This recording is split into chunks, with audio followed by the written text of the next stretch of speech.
Okay. We're going to go over today, I'm going to introduce a little bit on Gauss's law, really divergence and curl of electrostatic fields. So that's what this is going to be about today. Divergence and curl of electrostatic fields. So, looking at this, I like what the book says. In principle, we're done with the subject of electrostatics. Point little charges and stuff like that. But now we're going to have to deal more with charge distributions. I like it says, much of the rest of electrostatics is devoted to assembling a bag of tools and tricks to avoid integrals. We're going to use integrals, divergence, curls, and stuff like that. And Gauss's law kind of starts that direction. So for a point charge, let's look at a point charge. For a point charge, we know that the electric field is equal to, we said it last time, this is a function of, say, r vector, in radial direction, 1 over 4 pi epsilon naught, q over r squared, r hat. Okay. Now, if we sketch the field, if it's a positive charge here, we say it gets bigger, a little less as it goes out, and such. Now, that's the way we represent, this. You can connect the arrows, and when you connect the arrows, like this is known as field lines. Now all this tells you the path a test charge would follow. The path a test charge will follow if it is placed in the field.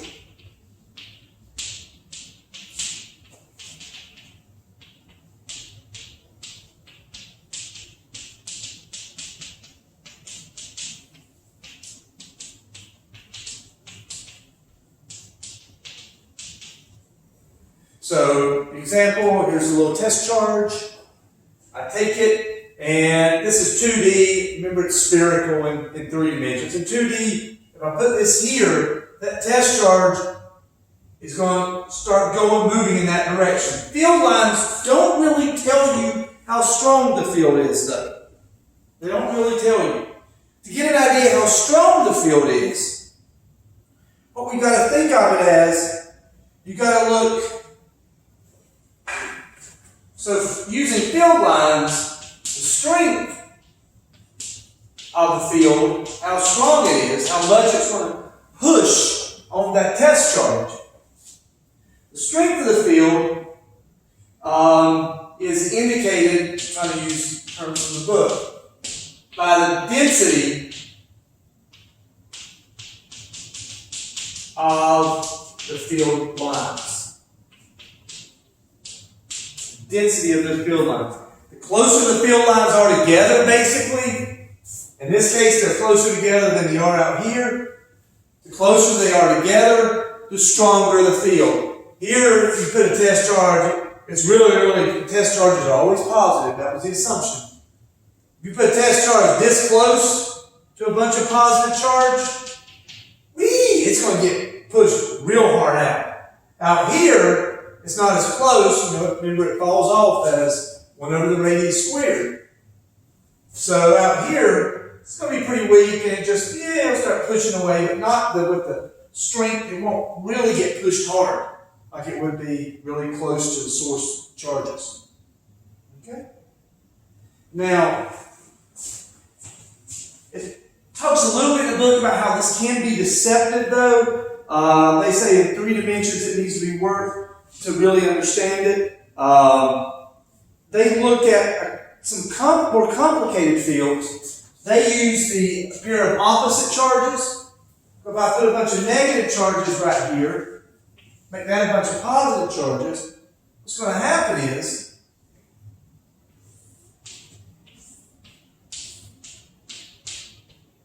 then now this will be more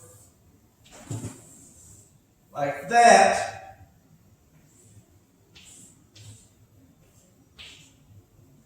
And that would actually be going in. And make sure I got this right. I'm sorry. Let me change this. My apologies.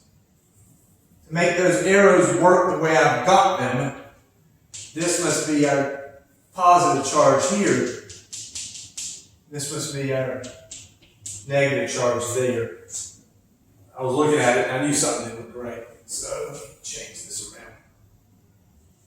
I should have made that, doesn't matter. Okay. So where's the field strongest? Right in this area here. It's going to be weaker when the field lines, well, this would now be coming back in. It would go way around and come back.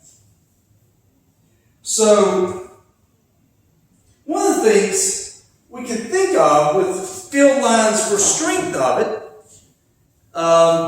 let's look about how many field lines go through a surface. Okay? So if you think about it, the field lines through a surface.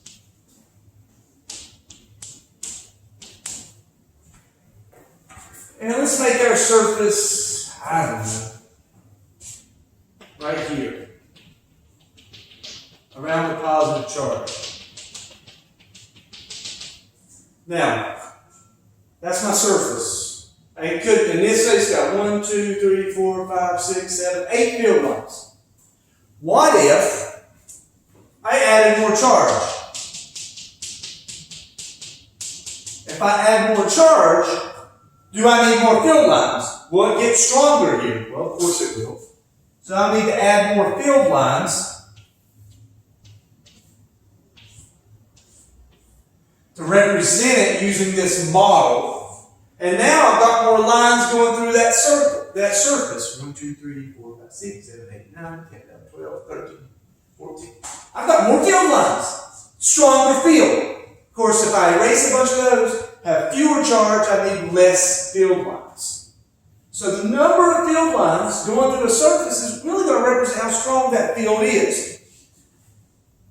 Now, one of the things we call the field lines through a surface, we call that basically flux.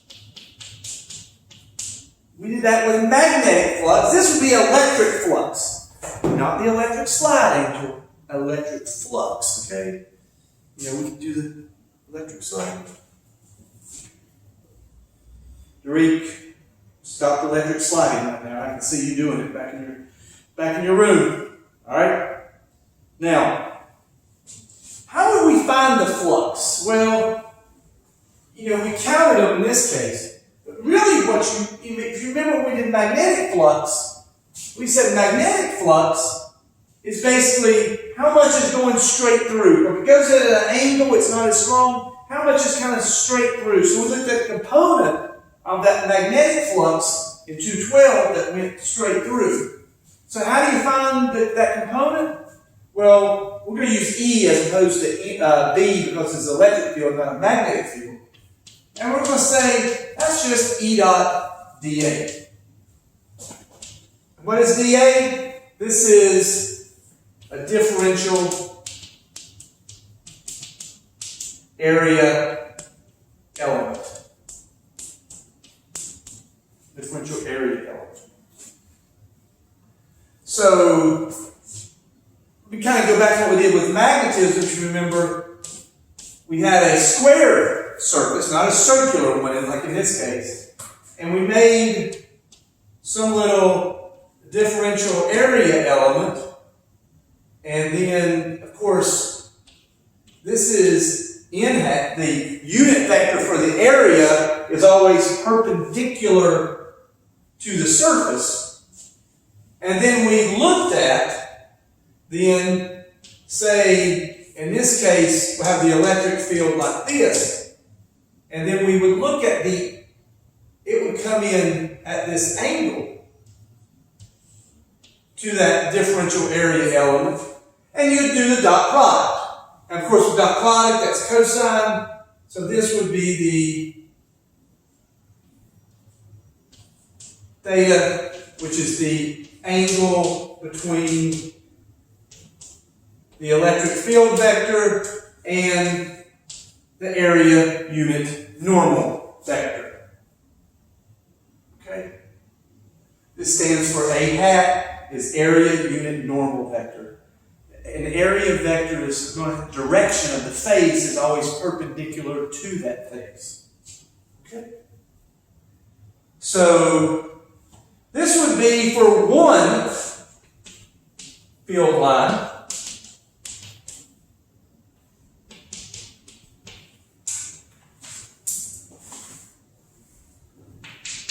For many field lines, you have to say, you got to use all of we have to sum up all the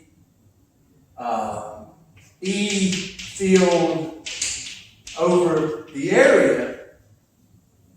So basically, we're looking at E dot dA, and we're going to sum up I equals 1 to n, doing a Riemann sum there, of this over that entire area.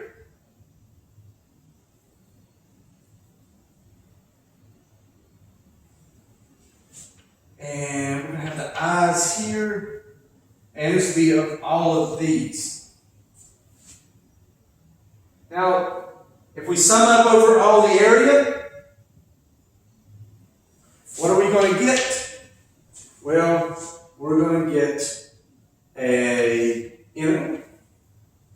And it's a closed interval because it's around all that area.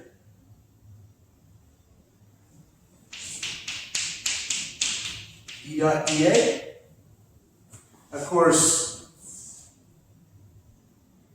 I don't like how they did this. This dA here.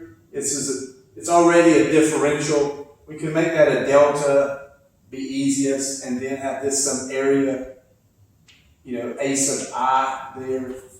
But the book, I'm going to leave it the way the book, to some extent, does the derivation.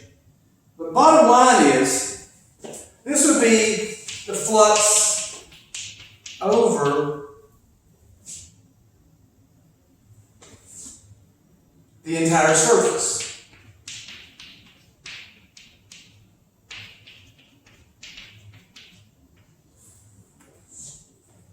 Now, what causes that flux?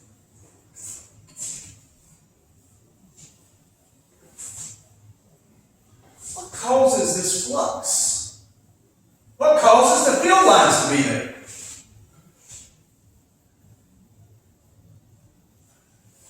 Topher, no. It's not due to my magnetic personality, even though that was a suck-up answer. What causes those field lines to be there? Well, that's correct, Carlos. It's the charge. It's the charge. George, yeah, you chimed in, but you were late because you were in Germany. But you had it right as well. So it's the charge. So the flux is really proportional to the charge enclosed by the surface. Now the flux, we find so if the total flux would be proportional to the total charge enclosed. So this E dot dA here is proportional to the charge enclosed. So how are we going to make this proportionality to an equal? We have to find out that relationship between the two. And actually it is a linear sort of relationship that's directly proportional. And in this case, what is that proportionality constant we found? Well, 1 over epsilon naught.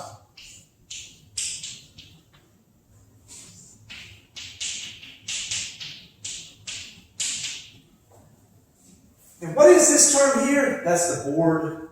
I can't do anything about it because that's nothing. This is Gauss's law. Gauss's law says that the charge enclosed by some surface, and we call this a Gaussian surface, that causes a flux. So that the flux that it causes is proportional to that charge enclosed. How proportional? What's the proportionality constant? 1 over epsilon naught. Sometimes you may see this written as Q over epsilon naught. I want to write it as this, because then again it's proportional. Y equals mx. I do this a lot. I try to explain things in terms of proportionality so you see kind of where it comes from experimentally from this, the theory. Okay. I like what it says in the book. This means that the flux of any field, the flux of a field through a surface, this is electric field is just a field. The flux of a field through a surface, you sum all that up, it's going to be equal to something that's causing that flux to occur. There's gravity, since gravity is a gravitational field, so whatever r squared field, it's all universal gravitation.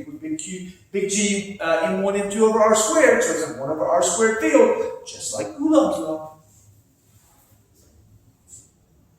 Is there a Gauss's law for mass and gravity? Yes, there is. Where this would be rather than mass and Q enclosed, it's mass enclosed. Yes, there is. Yes, there is. Now, interestingly enough, you know this is dA, E dot dA. Well, we can write this using divergence, the divergence theorem.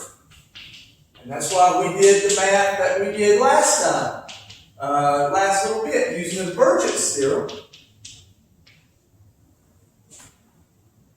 Of course, E dot dA, we can write this in terms of a del operator. We can write this in terms of the volume that's there. So we can say this is equal to, over a volume, del dot E, d tau. So we look and see how much the electric field diverges in a volume. In a volume. Now, in this case, you can use charge enclosed, but it's best to write this because you don't know you want to know where that charge is at, the charge distribution of it. So what you can say is that the charge enclosed, and this is equal, when we talked about densities, this is a volumetric density rho we use for that integral. This would just be over a volume, rho d tau. And that makes sense because rho is just charge enclosed, or integral d tau would just be the volume, since this is over a volume. So that would be rho is Q charge over the volume, which would be the volumetric density. So that makes sense. We can write this as such. So really we can rewrite Gauss's law as the integral over a volume, E dot dA, equals integral over a volume, del dot E, d tau. And let me get over here with this.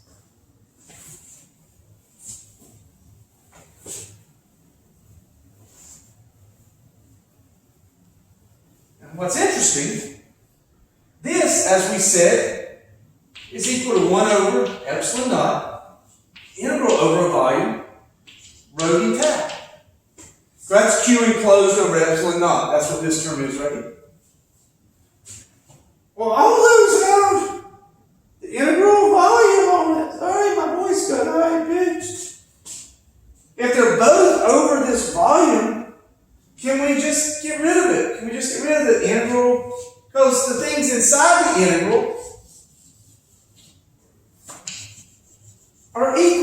and of course epsilon naught we can include, because we can put this inside here.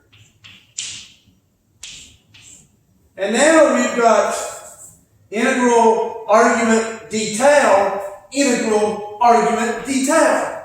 Well, for those to be equal, the arguments have to be equal. So that means we can also write Gauss's law in the form of a differential, not an integral. Remember, del operator. It's a differential, so taking derivatives. So we'll say del dot E is equal to charge density over epsilon naught. It's another way we can write Gauss's law. This is in differential form.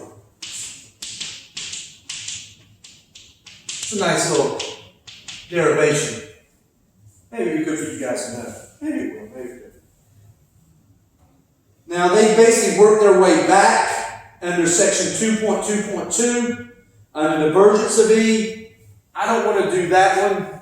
I do want to do one problem here, and I didn't give you 2.10, but I want to talk about 2.10. So you can kind of see, I like how it talks about, you got to deal with volume here. Because there's, you can look in your book from 212 by Randall Knight. It's got Gauss's law, lots of applications. We did those in 212. You can look that up. You go online and look at Gauss's law for stuff. 212, problem 210, you got to think a little bit.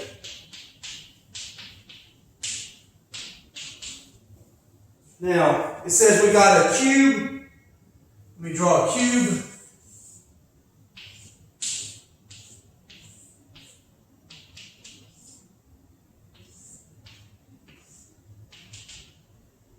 And we're going to put the charge right here. This is going to be the charge.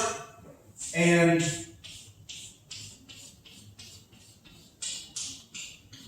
this face of the cube, this is a cube. There are no Borg on this cube for you Star Trek fans. This is just a regular cube. It's not going to attack us and take over.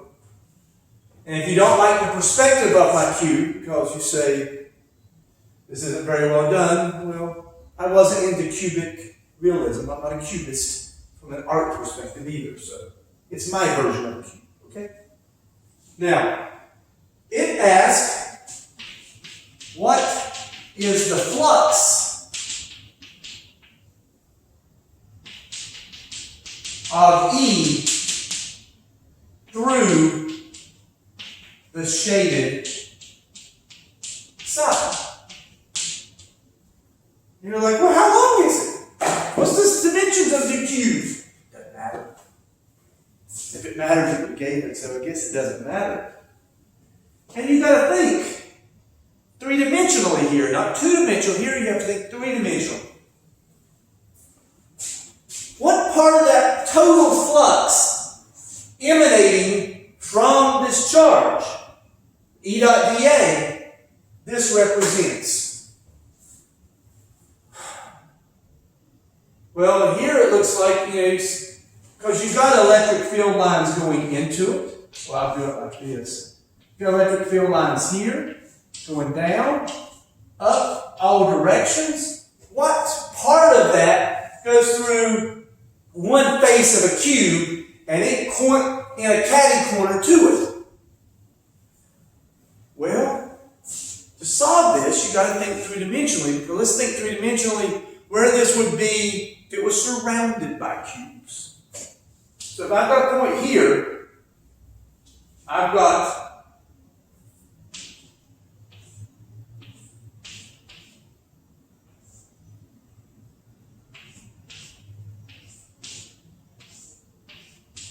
but that's just one corner.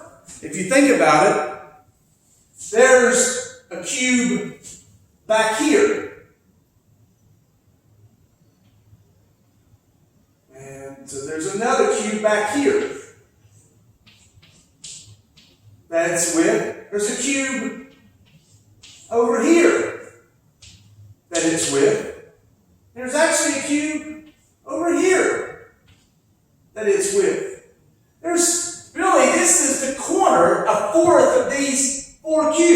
where this is down in the corner of it. But we still haven't thought about this from all the surface all around. What about the electric field lines? This is just the top half. What about the ones in the bottom there? They're going out as well. So there's another set of cubes underneath. So to be centered, so that's where you can get the idea of all the faces of this, that the flux, that the electric field will go out of. To be centered, you need 8 cubes total. 4 on the top, 4 on the bottom. This is in the center of these 4. It can go up, it can go out there, and 4 on the bottom to be the bottom half of it. And the question is, if these are 8 cubes, what percentage of that area, effectively, is just one face? Percentage of the area is one face. So now you've got to think of it, how many faces total do we have? So what's the total number of faces? Well, we've got 4 here up top. 1, 2, 3 from those 4 cubes. Well, let's think. We've got a cube. But this is the cube in itself, right? This is the cube in itself. And it's in the center of this 4 by 4 cube. My apologies, not 4 by 4. It's in the center of this 2 by 2 by 2 cube. 2 across, 2 up, 2 deep. So this is centered. So there's actually 6 faces of that.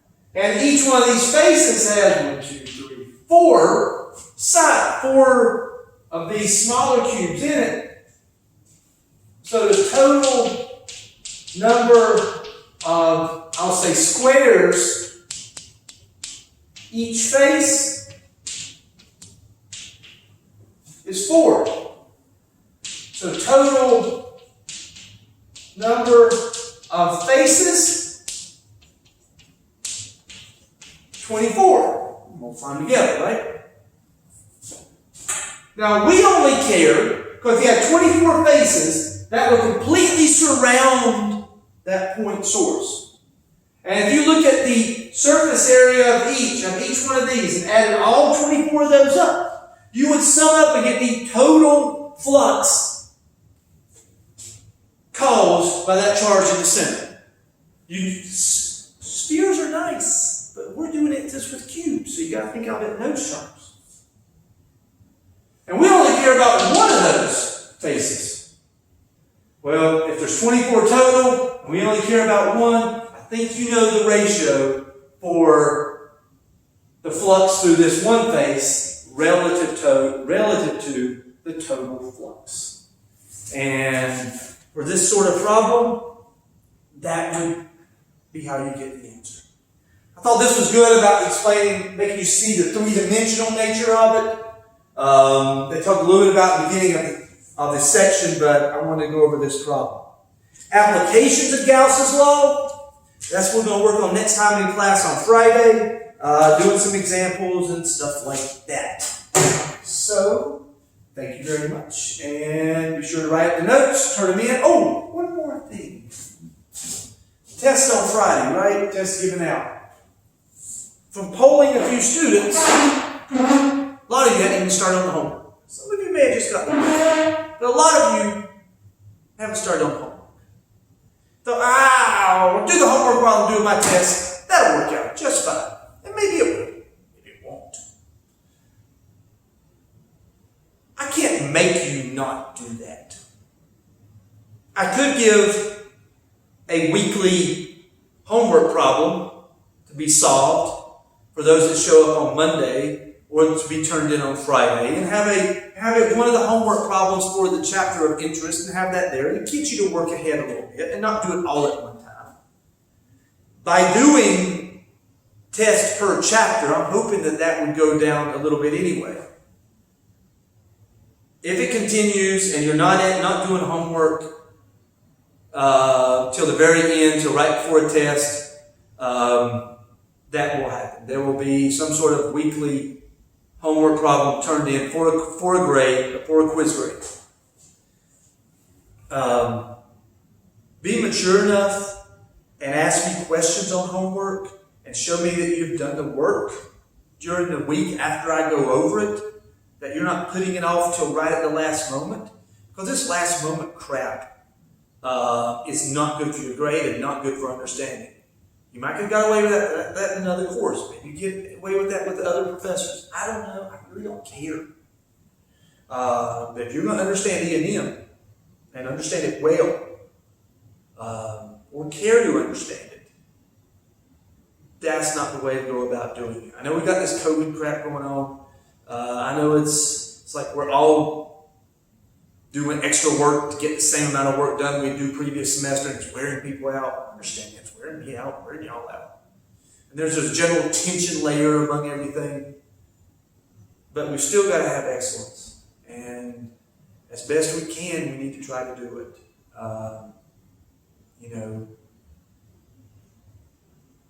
Don't put it off till the end, okay? Because if I find out you're continuing doing that, I will do things to try to mitigate that possibility, okay? Thank you very much.